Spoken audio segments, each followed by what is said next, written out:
Alors, France 2, apparemment, a diffusé un reportage à charge contre les véhicules électriques il y a quelques jours.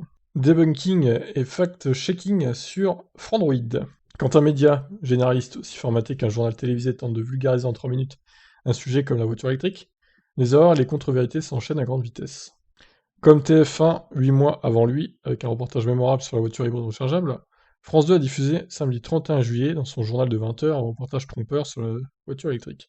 La semaine dernière, la rédaction du JT de France 2 a feuilletonné le marronnier des grands départs après 2 reportages sur le chassé-croisé en gare et la révision automobile clandestine la veille. La chaîne télévision publique a tenté samedi 31 juillet l'expérience du départ en vacances en voiture électrique. Mais si le journaliste Julien Duponchel a une mine fatiguée après son périple Paris-La Rochelle de 11 heures, c'est bien davantage à cause d'une erreur de casting et d'une accumulation d'erreurs de débutants qu'à cause de la voiture électrique. Autant d'occasions de mettre les points sur les i. Alors, première heure, Renault, Zoé, l'erreur de casting. Immédiatement après un lancement en duplex de La Rochelle, on découvre l'erreur de casting qui fausse tout le reportage. Le journaliste a choisi une Zoé sans l'option charge rapide. Ah bah oui, d'accord, bon, ça commençait mal déjà. Sur son site et dans sa brochure, sur lesquelles est exclusivement présenté en milieu urbain, Renault n'a aucune prétention routière pour sa citadine électrique. Avec sa batterie de 52 kWh, elle revendique 395 km WLTP. Mais Renault propose un simulateur d'autonomie qui ne cache pas que l'autonomie varie du simple au double, de 30 à 130 km/h, et même du simple au triple. Par grand froid, l'acheteur n'est pas dupé. C'est vrai, ils sont honnêtes. Deuxièmement, une bonne dose de préparation, nul besoin d'un ordinateur, d'une carte routière et d'un feutre pour voyager en voiture électrique. Ni même d'une bonne dose de préparation, comme l'affirme ensuite le narrateur. On pourrait bien regretter que les GPS embarqués à certaines voitures électriques d'entrée de gamme sachent seulement localiser les stations de charge, pas les intégrer automatiquement au long trajet, comme le fait notamment Tesla. Mais il existe des applications de guidage spécialisées comme Better Route Planner ou ChargeMap qui intègrent automatiquement les recharges au trajet et permettent de se laisser porter jusqu'à sa destination. On pourrait aussi reprocher au pouvoir public d'avoir fortement incité les automobilistes et les constructeurs à passer à l'électrique, avec de multiples dispositifs fiscaux, sans s'assurer en même temps du déploiement et de l'entretien d'un réseau de recharge fiable et dense. On pourrait enfin souligner qu'on n'aura plus besoin de telles applications dans à peine plus d'un an, puisqu'il devrait y avoir des bornes de charge rapide dans toutes les stations-service du réseau routier d'ici fin 2022. Ouais, alors ça, bon, hein, c'est un peu comme les 100 000 bornes fin 2021. Moi, j'y crois pas trop. On pourra alors circuler sur autoroute comme en thermique, en s'arrêtant à la première station après l'allumage du voyant réserve. Oui, mais ça marchera pas comme ça, je pense, malheureusement. Bon, alors je préviens, l'article va être assez long, hein, je pense que ça va durer au moins 10-12 minutes la vidéo. Troisièmement, monter à bord de notre voiture propre. Quelques secondes plus tard, le narrateur tend le bâton pour se faire battre en invitant les téléspectateurs à monter à bord de leur voiture propre. Un argument éculé, qui rappellera à certains spectateurs des argumentaires selon lesquels la voiture électrique est plus polluante que la thermique. Dans le climat de défiance, voire de complotisme ambiant, il paraissait pourtant utile de rappeler que sans être propre, et sans nier les progrès nécessaires, une voiture électrique n'est jamais plus polluante qu'une voiture thermique, sur l'ensemble de son cycle de vie. Elle n'est certes pas beaucoup moins polluante lorsque l'électricité est sale, mais elle l'est beaucoup moins lorsque l'électricité est peu carbonée comme en France. Oui, c'est bien de le préciser. Et elle le sera de moins en moins à mesure qu'on développera les énergies renouvelables et qu'on poursuivra les progrès sur l'extraction des matières premières et le recyclage. Quatrièmement, QR code et coordonnées bancaires. Ah, les fameux QR codes, on en entend beaucoup parler, hein. Pas que pour les voitures électriques d'ailleurs en ce moment, si vous voyez de quoi je parle. Puis vient la première des 2 recharges à la station Unity, de l'aire de Villerbon, à proximité de Blois. Le reportage montre alors une procédure de paiement consistant à photographier un QR code, à lire et à valider les conditions d'utilisation et à saisir ses coordonnées bancaires sur son smartphone, une contrainte inutile. La multiplicité des réseaux de recharge et des politiques tarifaires appellent des critiques, mais il existe en tout cas des badges quasi universels tels que ChargeMap ou FreshMile, qui permettent de payer un plein d'électricité encore plus facilement qu'un plein de carburant. Alors du coup, il va faire ses recharges en courant alternatif à chaque fois, quoi, hein. Super. Le narrateur enchaîne. Quand on roule à l'électrique, il ne faut pas être pressé. En réalité, c'est quand on a choisi une voiture sans charge rapide qu'il ne faut pas être pressé.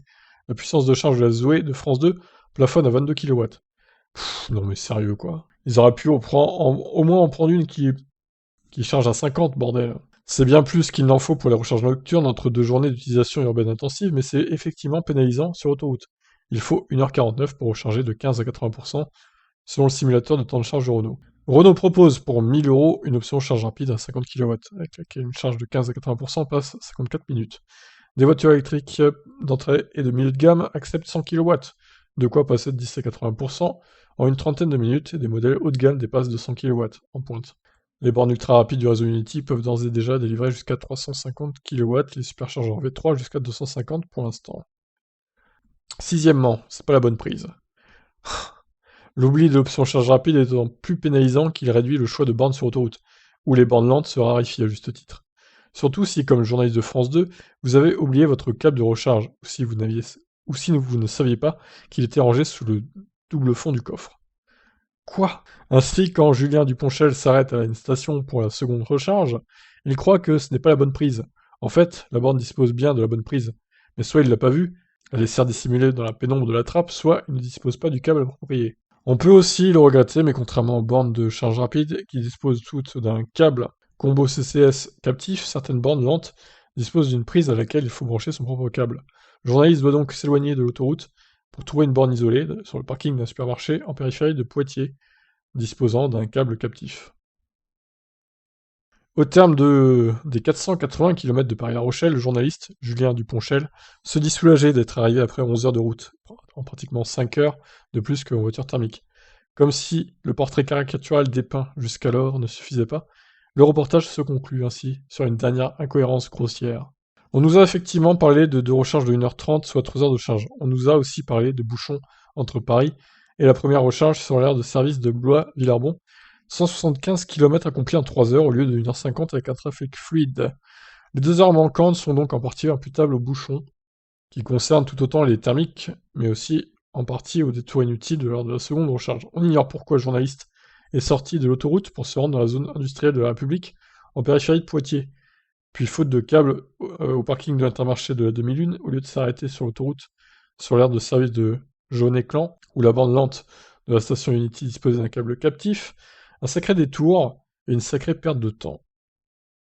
C'est un guignol, ce mec-là, en fait. Il maîtrise rien au niveau des voitures électriques, et en plus, c'est diffusé en prime time au journal de 20h, quoi. C'est absolument fou, hein. Franchement, c'est de l'amateurisme, vraiment, quoi. Conclusion de tout ça, il est grand temps de réduire la pollution de transport routier, sinon en réduisant le recours à l'automobile, au moins en encourageant la transition vers l'électrique, dont on a vu que si elle ne peut pas simplement être qualifiée de propre, est malgré tout nettement moins polluante que la voiture à combustion. Dans ce contexte, on ne comprend donc pas ce qui a poussé le service public à diffuser auprès de 4,65 millions de téléspectateurs ce reportage à charge, concentré d'erreurs ou de mauvaise foi. On peut de nouveau regretter que la charge rapide soit parfois optionnelle, et que le déploiement des bornes rapides fiables ait tant tardé. Mais en 2021, la voiture électrique n'est plus l'acte militant qu'elle l'était, certes encore récemment. Voilà, bref, on va s'arrêter là. Ah non, il y a encore une partie là, du coup. Donc la Model 3 en tête des ventes, bien sûr. Peugeot i208, Citroën IC4, Volkswagen ID3, Hyundai Kona, Kia Niro, ces voitures peuvent faire Paris-La Rochelle avec un temps de recharge cumulé compris entre 38 et 59 minutes, en faisant coïncider ces recharges avec ses pauses déjeuner ou pauses café. L'électrique est donc indolore. Ouais, un peu plus dolore, on va dire, mais assez peu finalement par rapport au thermique. Bon, c'est sûr, on va perdre entre 3 quarts d'heure, 1 heure par rapport à un thermique à cause de la recharge, mais bon, au final, c'est que dalle, quoi. Je suis pas sûr qu'on soit à 3 quarts d'heure près dans la vie, si, enfin, je sais pas. Et en faisant un petit effort 1 ou 2 fois par an pour les vacances, on peut même rallier la Côte d'Azur depuis Paris avec plus ou moins 2h30 de temps de recharge cumulé. Ces 5 voitures coûtent un peu moins de 30 000 € à l'achat, et elles font faire de grosses économies à long terme sur l'énergie et l'entretien, si bien qu'elles sont même parfois plus rentables que les sœurs thermiques. Bref, pour vous faire un avis étayé, nous vous conseillons plutôt de lire euh, ma chaîne. Voilà. Bref, de l'amateurisme total, Better Route Planner, du coup, prévoyait 5 heures à peu près de temps de trajet, dont 38 minutes de recharge. Bon, là, par contre, du coup, c'était pas avec la charge lente de la Zoé, hein. On aura bien compris que c'était avec les charges CCS combo des autres véhicules mentionnés ci-dessous. Voilà pour ce reportage d'un amateurisme total de la part de France 2. Est-ce que vous avez vu ce reportage? Qu'est-ce que vous en pensez? Pourquoi France 2 diffuse des telles merdes à l'heure de grande écoute, hein, quasiment 5 millions de spectateurs, de téléspectateurs à ce moment-là, donc franchement, après les gens vont se dire mais c'est vraiment de la merde l'électrique, on va jamais passer à l'électrique, quoi. Bah ouais, mais forcément. S'ils diffusent ce genre de truc, bien sûr, ça décourage tout le monde, quoi. Voilà pour ça, je vous laisse donc réagir dans les commentaires. Ciao ciao.